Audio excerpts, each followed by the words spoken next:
Jack sat slouched in the living room, a newspaper open on his lap. His eyes skimmed the print, but not a single word registered. His mind was tangled in knots, weighed down by thoughts far heavier than anything the paper could offer.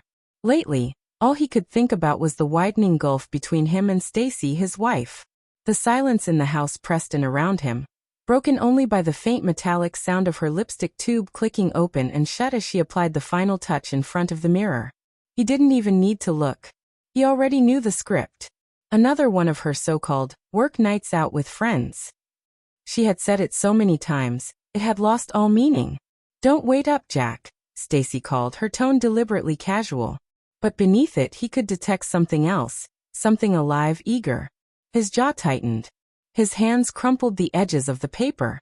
Finally, he lifted his gaze toward her, watching as she perfected the curve of her lips. His voice came low, controlled, every word sharpened with suspicion. "You mean that boss of yours, don't you?" For a split second, she froze, her lipstick hovering mid-stroke. Then, with practiced ease, she let a smirk play across her lips. "Yes, so what? What are you going to do about it?" That answer struck him harder than any scream would have. He set the paper aside and rose slowly, the tension in his body stretched thin. "Stacy, stop. We both know what this is. You don't even bother pretending anymore." Her reflection met his through the mirror, irritation flickering across her face. "Don't start, Jack.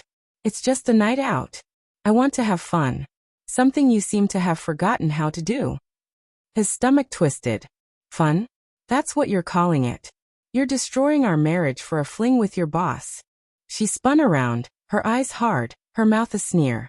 "Please, don't act like this marriage was ever special." She snatched her purse from the bed, her movements sharp and final. "I'm going out. Deal with it." She moved toward the door, but Jack stepped in front of her, desperation cracking through his voice. "Stacy, don't. We can fix this if you'd just talk to me." For a fleeting moment, her eyes flickered with hesitation. Then it was gone, replaced by steely resolve. "Talk. There's nothing left to say. I'm done pretending."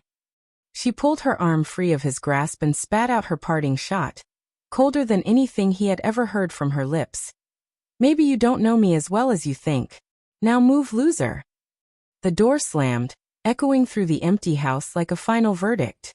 Jack stood frozen, fists clenched, his chest tight with grief and rage. He turned toward the coffee table, his hand shaking as he picked up his phone. Inside a hidden folder, labeled simply evidence, waited the truth. Photos, messages, videos. Proof of betrayal he had buried for weeks. Telling himself he could forgive, that he could endure. But staring at the images now, he knew with chilling certainty. Words weren't enough. Confrontation wasn't enough. Something darker had begun to take root in him.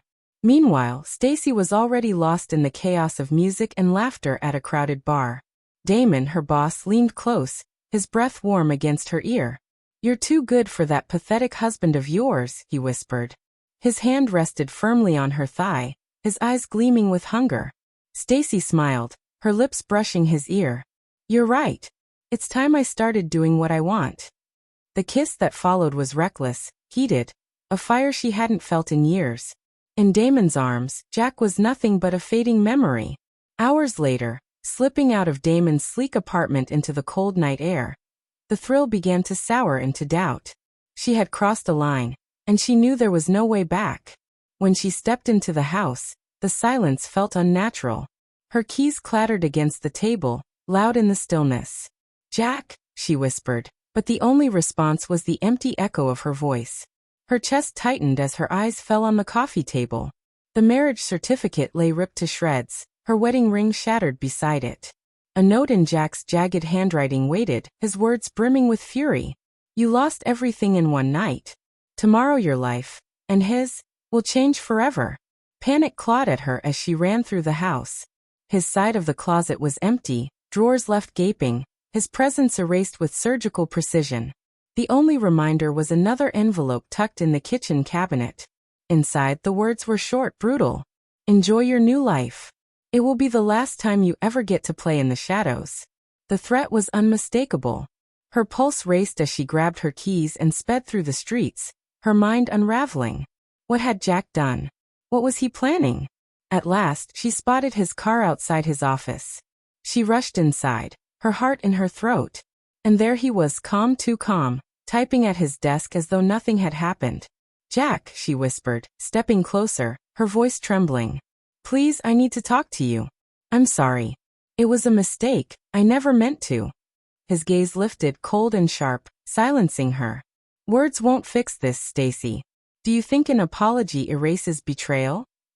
She tried again, but he cut her off with a raised hand. "You had your chance. You chose him. Don't fool yourself into thinking it meant nothing. I knew all along. I just didn't want to believe it." Her knees buckled under the weight of his words. "Jack, please. I love you. I never wanted to hurt you." His bitter laugh rang hollow. "Love? You call that love? You gave yourself to him while I was here waiting, believing in us. That isn't love. Please don't do this," she begged, reaching for his sleeve. He pulled back sharply, disgust etched into his face. "I'm done, Stacy. I won't be your fool any longer. You should leave. It's already over." Her heart shattered. She could barely stand as she stumbled out of his office, the truth cutting deeper than any blade. Jack was gone. Really gone this time. And she had destroyed something that could never be pieced back together. Everything had changed. And there was no going back.